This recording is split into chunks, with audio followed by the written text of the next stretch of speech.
Alors, écoutez, c'est l'heure de la table ronde Euratechnologie. On est très content, franchement, d'avoir Euratechnologie avec nous sur le stand de l'innovation SBLM. Ça fait un bon moment que j'essaye d'aligner les énergies des Hauts-de-France. Donc, merci Agnieszka d'avoir contribué à cette démarche.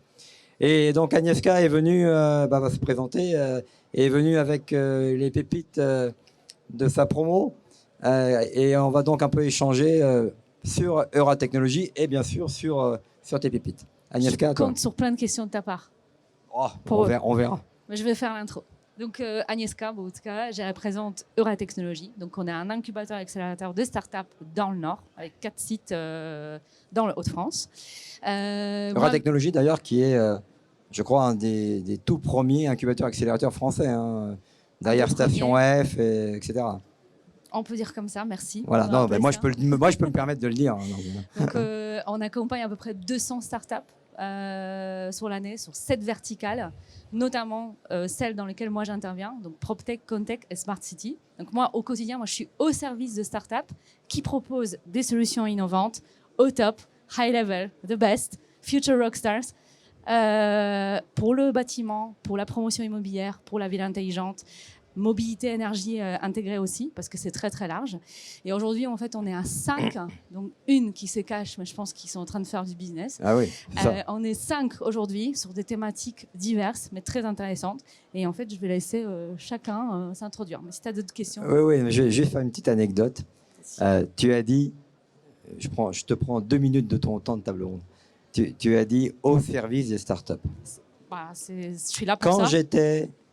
Quand j'habitais Palo Alto en Californie, j'habitais 2 ans à Palo Alto en Californie, j'allais à toutes les réunions de venture capitalistes, parce que j'adorais ça, c'était mon truc. Un jour, je vais à une réunion d'un des grands venture capitalistes américains, Monsieur Draper, le père Draper. Et je me mets au fond de la salle, il y avait une centaine de personnes, et question dans l'assistance. Première question. Monsieur Draper, vous avez participé à HP, à machin, un truc, etc. Vous avez, à l'époque, il devait avoir 80, 82 ans, un truc comme ça. Qu'est-ce qui fait que vous êtes encore là? Réponse de Monsieur Draper, j'aime ça. Ah. Deuxième question. Dans l'écosystème de la Silicon Valley, les avocats, les comptables, les machins, les trucs, qui sont, d'après vous, les entités, les personnes les plus importantes pour la réussite d'une start-up? Réponse. Les entrepreneurs. Plus les entrepreneurs se sont cassés la gueule, plus ils vont pouvoir se relever et plus on va les aider. Et il finit en disant, nous sommes, nous, les venture capitalistes, au service des entrepreneurs. Waouh! Moi qui venais de déposer le bilan d'une boîte de 233 personnes en France avec tous les impacts que vous pouvez imaginer, je me suis dit, gâteau, t'as pas vécu pendant 25 ans au bon endroit sur la planète Terre. C'est un autre sujet, je ferme la parenthèse, mais être au service des entrepreneurs, et j'espère que c'est ce que vous ressentez en étant sur le village de l'innovation, parce que c'est comme ça que je conçois les choses. Je suis au service des gens qui entreprennent, parce que j'ai une certaine expertise et expérience et j'ai cette chance, eh bien, je ne peux pas la garder pour moi. Je suis quelque part obligé, moralement, de la diffuser et d'en faire profiter autrui. Je ferme la parenthèse. Je commente 2 secondes, parce que pourquoi au service? Parce que toi et moi, on a vécu dans les différents endroits de ce monde large, de secteurs de promotion immobilière, construction, etc. Et pourquoi moi je suis au service? C'est parce qu'en fait, je suis convaincue que ce secteur, malgré tout ce qu'on voit ici sur ce salon-là, n'avance pas. Parce qu'en fait, je viens de faire le tour. Il y a énormément de choses, énormément de solutions qui parlent de la collaboration. Parce que normalement, le BIM est fait pour la collaboration. C'est un outil collaboratif. Par contre, est-ce que cette collaboration, elle fonctionne aujourd'hui dans le secteur? Non. Mais non, donc, ça saurait, Agnieszka. Au service de collaboration. Voilà. Ça saurait, ça fonctionnait. Et en fait, moi, ce que j'aime, Dominique, pourquoi on a accepté et pourquoi on est fiers de faire partie de ce village? Parce qu'ici, il y a 22 entreprises qui se parlent qui ont échangé ensemble, qui ont fait le tour. Et on n'est pas seul parce que la collaboration, c'est ça. C'est l'échange. Et on est là en train de voir, est-ce que toi, tu peux aider lui? Est-ce que toi, tu peux apporter quelque chose à lui? Est-ce que toi, tu peux te pluguer sur l'autre personne? Et c'est là où il y a la collaboration. Et oui, et tu merci. sais, et tu sais, je ne pense pas, là je vais pas me faire des amis, mais je m'en fous, je ne pense pas que la collaboration et le changement de paradigme, c'est pour ça que j'ai appelé ça The New BIM Paradigm. Hein. Et puis le BIM, ce n'est qu'un processus de travail collaboratif qui s'appuie sur la maquette virtuelle 3D. Hein, le BIM, c'est pas un produit, c'est pas autre chose. Hein. Donc je ne pense pas que cette collaboration viendra de nos grands acteurs. Ils n'ont pas intérêt à ce que cette collaboration se fasse. Okay? Je pense que cette collaboration, ce changement de paradigme viendra du terrain, des petits entrepreneurs comme vous, comme moi, okay? Qui sommes financés par personne. Il n'y a personne qui me finance, moi. Hein. Okay? Cette collaboration viendra de là, d'une intelligence collective, d'une prise de conscience collective et au bénéfice de l'industrie, mais également à notre propre bénéfice. Parce que j'ai toujours pensé que si j'aide les autres, ça me reviendra toujours. Ouais, je ferme la parenthèse. C'est magnifique. Et du coup, on va parler de ceux qui sont là avec nous. Et on va commencer par Victor de chez Fogo. Allez, Victor. Raconte ce que tu fais et pourquoi tu fais et pourquoi tu es innovant et pourquoi tu es différent et pourquoi tu viens de recevoir le prix de CES de Las Vegas. Wow! Wow! C'est vrai ça? Waouh! Ouais, carrément. On a reçu le CES Innovation Award en janvier. Et donc chez Fogo, moi je suis Victor, je suis président cofondateur de Fogo. Donc on a la chance d'être accompagné par Agnieszka. On est des résistants de l'innovation dans pas mal de sujets. Donc nous, chez Fogo, on développe une nouvelle génération de radiateurs électriques. Ah oui, je t'ai dit que j'allais en acheter pour chez moi. Voilà, j'ai mis de côté, tu peux partir avec. À base de béton fibré ultra haute performance, qui est un matériau réfractaire, à base de fibres organiques et de matériaux recyclés, qui a une excellente inertie, et de graphène, qu'on applique sous forme de peinture, qui véhicule la chaleur très rapidement, l'électricité. Et donc c'est un radiateur qui a une très bonne inertie, auquel on ajoute une intelligence artificielle qu'on a développée nous, qui permet de suivre avec des capteurs de présence, des capteurs de température, la personne dans son quotidien à la minute près. Et donc ça paraît bête, mais il y a plein de radiateurs connectés aujourd'hui, mais il n'y a aucun radiateur intelligent qui est capable, avec ces données, de créer le planning lui-même de la semaine de la personne. Et ça paraît bête, mais c'est 10 minutes, 20 minutes par jour. À la fin de la semaine, c'est 2-3 heures. À la fin du mois, c'est 4-5 jours. On n'a pas chauffé notre maison pour rien. Et on ne s'occupe pas de le faire, c'est le radiateur qui s'en occupe. Donc on produit tout en France, c'est fait à Strasbourg, Tollerisson à Nantes, et on est très fiers d'arriver sur le marché là. Nos clients, c'est les archis. On a des commandes avec des cabinets parisiens qui nous demandent des produits. Et comme c'est du béton fibré, on peut faire n'importe quelle dimension. C'est teinté dans la masse directement avec des pigments naturels, c'est-à-dire qu'ils peuvent choisir leur couleur, mais aussi leur texture. Ils veulent un effet bois brûlé, un effet pierre, tout ce qu'ils veulent. Très customisable. Exactement. Et donc ça, on répond à on coche toutes les cases de ce que cherchent les archis, les gens dans les bureaux d'études, les maîtres d'œuvre, etc. Donc c'est maintenant que c'est intéressant. Au-delà de ça, avec l'électricité, le gaz qui est un souci avec l'Ukraine, la géopolitique fait que l'électricité aujourd'hui dans la rénovation prend une part importante. Et derrière, il y a d'autres innovations qu'on développe qui vont arriver, du sèche-serviette, de l'hydraulique aussi. Donc il y a pas mal de choses. Donc toute une gamme d'objets de la maison avec votre vision. Et notre technologie. Et en plus, donc on était au CES et on l'a gagné aussi parce que dans notre intelligence, on intègre le langage de communication Matter, qui va devenir l'utilisation principale dans la domotique de maison avec les Google, etc. Donc c'est pas identitaire, c'est ouvert complètement, donc on peut l'installer chez nous, quelle que soit notre solution de domotique aujourd'hui. On veut un truc qui se plug et qui fonctionne et puis c'est tout quoi. CES Award, c'est top. Hein. Ouais, on est super contents. Puis on a gagné pas mal de prix aussi. On a eu de très bonnes presses. Il a fallu qu'on aille au CES pour rencontrer des acteurs français importants. C'est assez paradoxal. Mais on est super contents et puis on est très content d'être là, de rencontrer des gens qu'on connaissait peu ou pas. Et encore une fois, cet écosystème, ce dynamisme des salons, c'est toujours génial, quoi. Super. On est très content d'être là. Merci encore pour votre accueil. Super. Je vais faire l'intro. Je fais l'intro. Je me suis dit, voilà. Donc, Fabrice de chez Quarto. Et moi, ce que j'aime, c'est qu'il amène le BIM chez les copros et chez les syndics de copros. Et c'est très simple et c'est très clair. Et c'est pour ça qu'il est là aujourd'hui. Et je lui laisse expliquer pourquoi. Merci Agnieszka pour cette intro. Donc moi je suis Fabrice, je suis cofondateur de Quarto. Quarto c'est la toute première plateforme 3D web, je dis bien web, au service des copropriétés. Et c'est vrai que les copropriétés, c'est souvent le parent pauvre dans le monde de l'immobilier. C'est un monde assez complexe. On trouve que c'est conflictuel, que c'est compliqué, que les syndics, c'est poussiéreux. On trouve plein de choses comme ça. Et quand je fais même le tour du salon depuis hier, j'ai pas l'impression que ça intéresse ce grand monde aujourd'hui dans le milieu de la tech. C'est 10 millions de logements. C'est 700 000 copropriétés. C'est le premier secteur aujourd'hui qui est face au mur de la rénovation énergétique et qui ne sait pas ce qu'il va faire. Et il y a une vraie pression, il y a un vrai problème. Il y a des interdictions de louer aujourd'hui sur des passoires thermiques.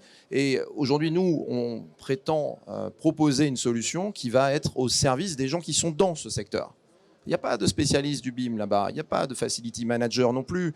Donc il faut trouver une solution web adaptée à ce secteur-là qui est grand, qui est massif, qui est peu digitalisé, qui est atomisé. Voilà. Et donc nous, on a lancé Quarto l'année dernière.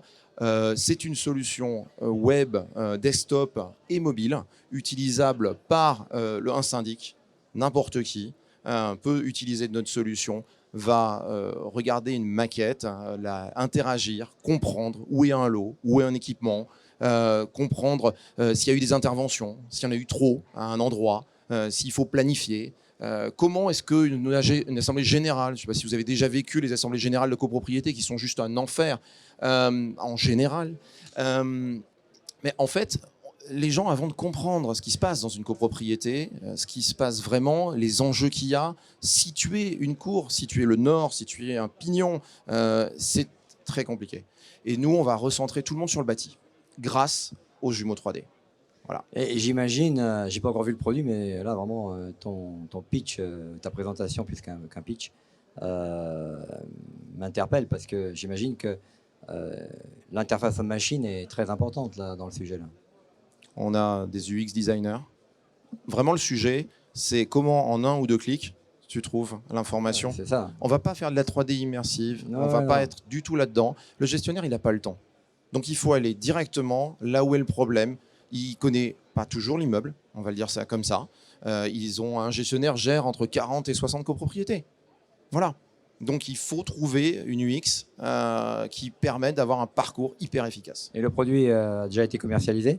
Ouais, on a commencé en octobre, on l'a lancé pendant des salons, plusieurs salons. On a eu plusieurs acteurs qui sont venus nous voir. On a commencé avec des petits acteurs dans le cadre de la FNAIM qui nous incubait au début.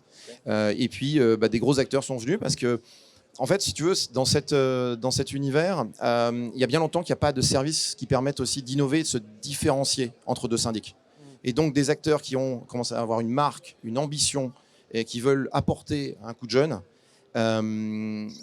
Voilà, on arrive à ce moment-là où ils disent mais tiens, ça c'est un service, ça c'est une vraie approche patrimoniale, je vais pouvoir proposer ça à mes copropriétaires. Donc je vais pouvoir me distinguer par rapport à la concurrence, parce que sinon c'est le volume des actifs gérés qui les différencie un peu plus qu'autre chose. Et une proximité et la tête du gestionnaire qui aura peut-être changé dans 6 mois, mais voilà. Super. Et pour conclure, moi ce que j'ai vraiment aimé chez Quarto, c'est que Fabrice et Thibaut, ils ne sont pas allés chez les syndics pour dire voilà, on a une solution pour vous. Non, ils sont d'abord allés demander c'est quoi votre problème ? Pourquoi, en fait, pourquoi vous avez besoin d'aide ? Et ils ont déterminé des thématiques, en fait, vraiment les pain points pour faire une réponse et construire une réponse. Et c'est très simple, c'est straight to the point. Voilà, bim, simple, pour des gens qui ont besoin de ça, ça et ça. Ça, c'est top. Les cas d'usage. J'ai piqué le micro, du coup j'ai introduit Jade. Alors, BIM Cubes, ce qui est super, c'est que IA et BIM. Chez Aura Technologies, il n'y a pas que de French Solutions. Donc, BIM Cubes, ils viennent du Liban. Ils sont installés en France. Et qu'est-ce qui est génial chez eux ? C'est BIM, AI et la vitesse de speed et la interopérabilité des différents logiciels. Et lui, il va expliquer parce que moi, je suis nulle. D'accord, on y va. Donc moi, c'est Jade, cofondateur de BIMcube. Et effectivement, nous, chez BIMcube, on est intéressé par ce changement de paradigme.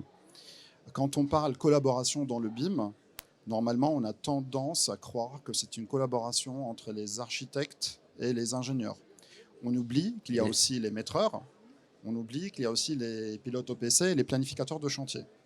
Donc nous, chez BIMcube, on est là, on a créé cette plateforme qui est qui intègre une intelligence artificielle derrière, qui est là au service des maîtreurs et des pilotes OPC. Donc cette intelligence artificielle-là, on a commencé à la développer en collaboration avec l'École nationale des ponts et chaussées. Aujourd'hui, la plateforme, elle est prête. Ce que cette plateforme fait, c'est que vous allez télécharger vos maquettes numériques dessus.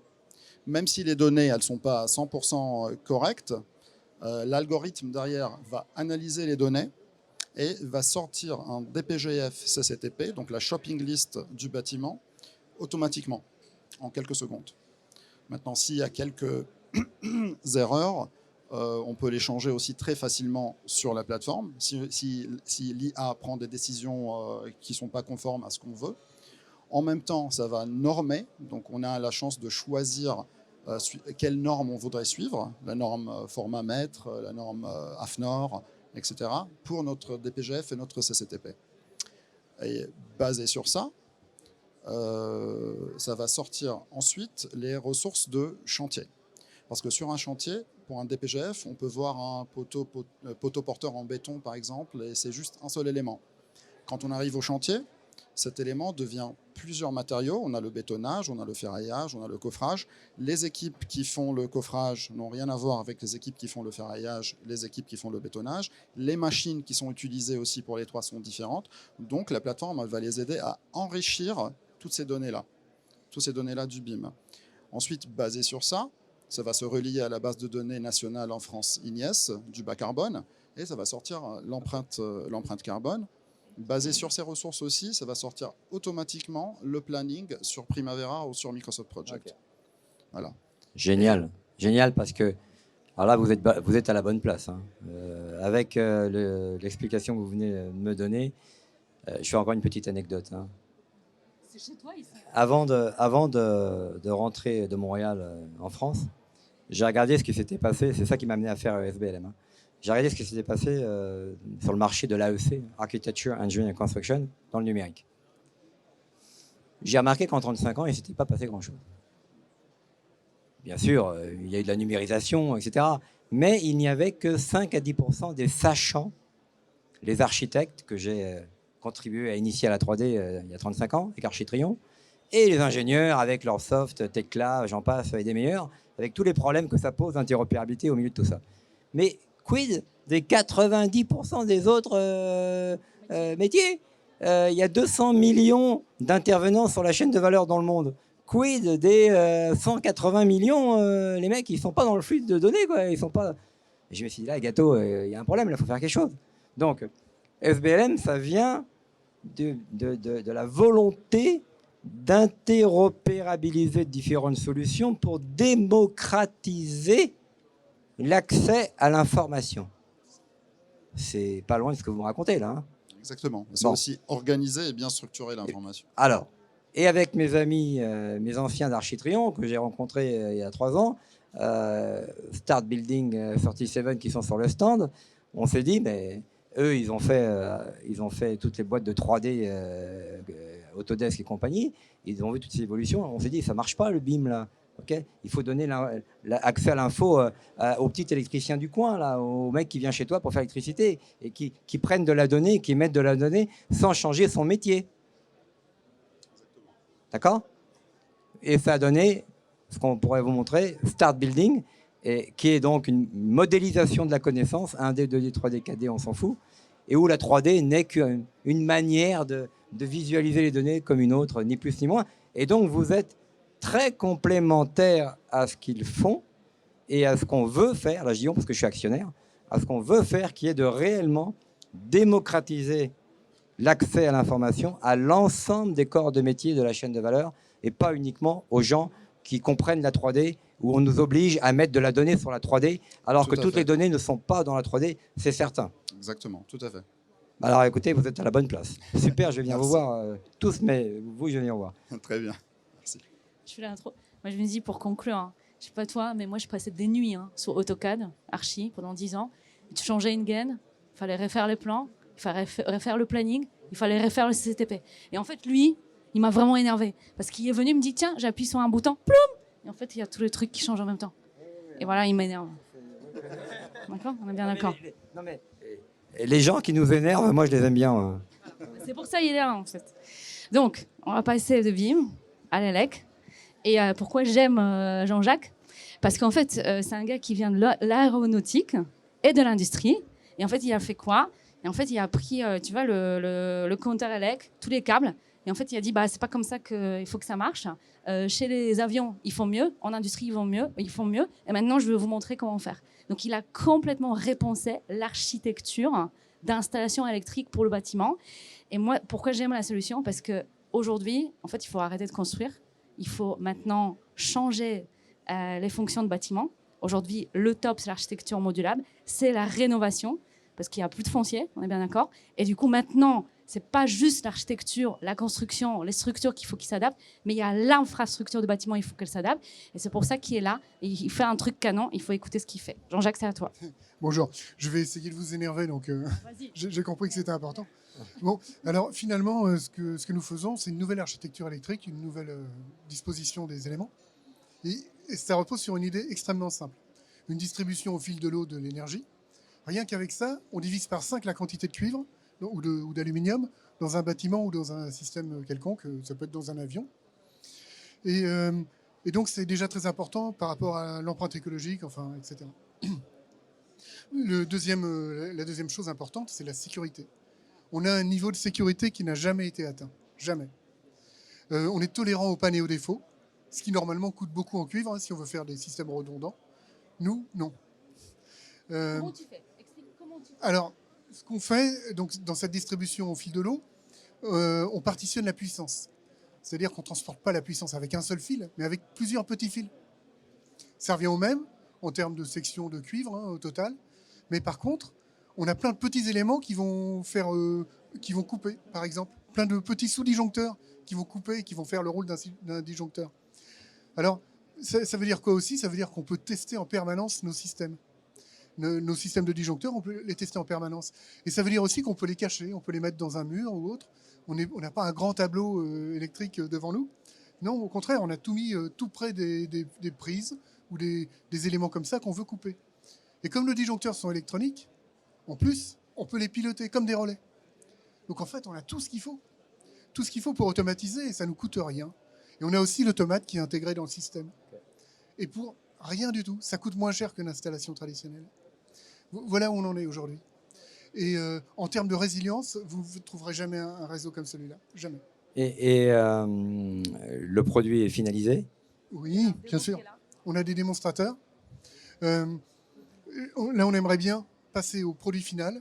Donc, ce qu'on appelle des phases, techniquement, TRL8 et TRL9. Voilà.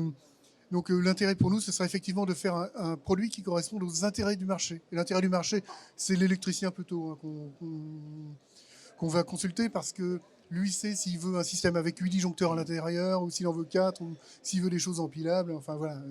Toutes ces choses, on va les penser avec eux et on va créer une nouvelle norme parce qu'on n'a pas le choix. Un disjoncteur, aujourd'hui, doit être électromécanique. Et nous faisons des disjoncteurs électroniques. Très, très intéressant. Alors, je ne suis pas un spécialiste du sujet, vous l'avez compris, je suis plutôt logiciel que hard, on va dire. Mais je pense que vous êtes bien complémentaire avec une société que j'aime bien, qui est à Monaco, dans l'incubateur de Monaco, qui s'appelle Monacotech. J'ai des relations assez proches avec Monacotech, ce sont des amis. Et il y a une boîte à Monacotech qui s'appelle Oji, que vous connaissez peut-être. Je connais le nom, en tout cas. Voilà, oui, vous voyez, qui a développé donc, un tableau électrique complètement digital. Enfin, ils ont réinventé le tableau électrique digital. Ils sont en train également eux-mêmes de partir et de commercialiser. Et puis Monacotech, c'est un bel incubateur aussi. Donc, je pense que je mettrai en relation, il y aura peut-être des choses à faire.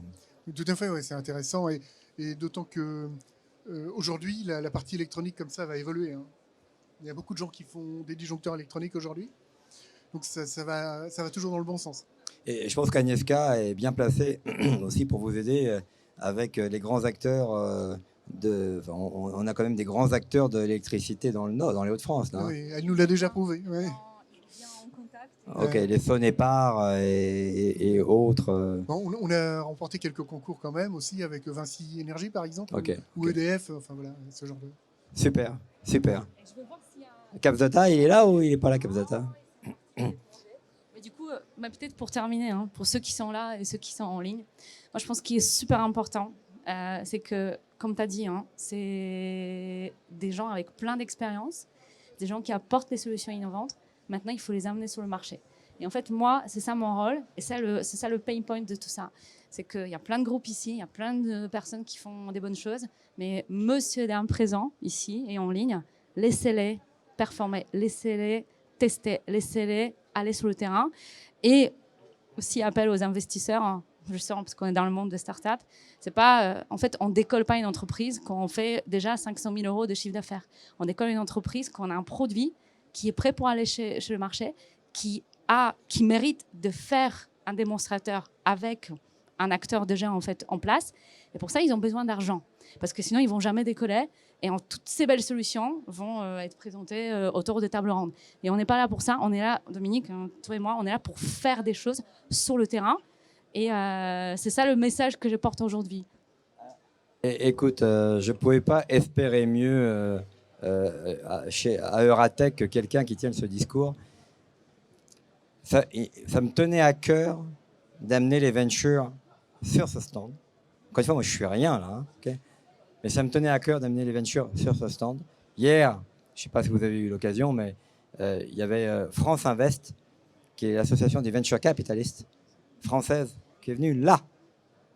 Okay, et c'était mon ami et associé Jean-Marie qui les a interviewés, avec d'autres ventures, NCI et BTP Capital Développement, parce que je connais bien le problème. Hein, je l'ai vécu pendant 40 ans. Et SBLM, pour reprendre ce que tu dis, c'est là pour aider à la commercialisation, parce que bon, dans l'ordre de ma carrière professionnelle, j'ai été amené à résoudre toutes ces problématiques pour mes propres projets. Donc c'est là pour aider à la commercialisation, au marketing stratégique, comme tu le fais, à l'international. J'ai passé ma vie à l'international, hein, comme vous l'avez compris, et également au financement. Ça, c'est la prochaine étape. Okay, ce que je voulais prouver, c'est qu'avec pas d'argent, mais avec de la compétence, avec de la passion, avec de la profondeur, on est capable, avec de l'intelligence collective et de la volonté commune, réelle, et de la, comment dirais-je, de la transparence, de la force de l'écosystème, de la bienveillance, tout ça entraîne un écosystème, des petits entrepreneurs comme vous et comme moi, qui font que tous ensemble, on est capable de faire bouger les lignes. Et à un moment donné, peut-être que des gens vont venir nous voir et vont dire, écoutez, les gars, vous savez de quoi vous parlez, on vous met un peu d'argent. Parce que quand je parle avec les gens, je leur dis, mais attendez. Pour faire bouger cette industrie, il faut 100 millions. On me dit, gâteau, mais t'es un malade. 100 millions, mais tu te rends compte des chiffres dont tu me parles? Je dis, mais attendez, mais vous savez pas de quoi vous parlez, les gars, là. Aux États-Unis, dans la Silicon Valley, Catera, une petite société qui a voulu intégrer l'ensemble de la chaîne de valeur du cycle de vie du bâtiment et des infrastructures. Ils ont démarré avec combien? Vision Funds, il a mis combien là-dedans là, pour démarrer le truc? 1 milliard. 1 milliard. Ils en ont récupéré un deuxième, ils ont déposé le bilan. D'accord, mais ils ont démarré avec 1 milliard. Et nous, on dit il faut 100 millions pour fédérer les gens là et faire en sorte qu'on ait une deuxième chance de devenir numéro 1 mondial. Et on me dit, gâteau, t'es un malade. Non mais les gens ne savent pas de quoi ils parlent. Donc, on doit aider les gens comme vous, mais il ne faut pas mettre que de l'argent. Il faut avoir de la compétence. Ok ? Des gens comme là, qui sont compétents, qui sont cassés la gueule, qui connaissent ce sujet, qui ont vécu les problèmes d'AutoCAD, de machin, de trucs. Sinon, vous ne serez pas aidés. Je vous le dis tout de suite. C'est ça le problème. Il ne faut pas que l'argent. Il faut l'argent intelligent, il faut les compétences avec. Et c'est cette démarche-là qui fait qu'on a une chance de réussir. Et c'est ce que... Et l'écosystème. Voilà. Donc vous êtes les bienvenus ici. SBLM est très content d'avoir Aura Technologies, encore une fois, je le répète, sur le stand avec vous. Et je vous aiderai autant que je peux. Comme vous l'avez vu, là, il n'y a pas de poker. Il n'y a pas beaucoup de filtres, il n'y a pas beaucoup de poker face. Là. C'est un entrepreneur qui a 63 ans, qui a plus beaucoup de temps à investir et qui ne veut pas faire perdre de temps aux autres entrepreneurs. Donc, vous avez compris à peu près ce qu'il y avait à la maison. Merci, Merci à toi, Agnieszka. Dominique, pour Merci à l'accueil. vous. Merci. À bientôt.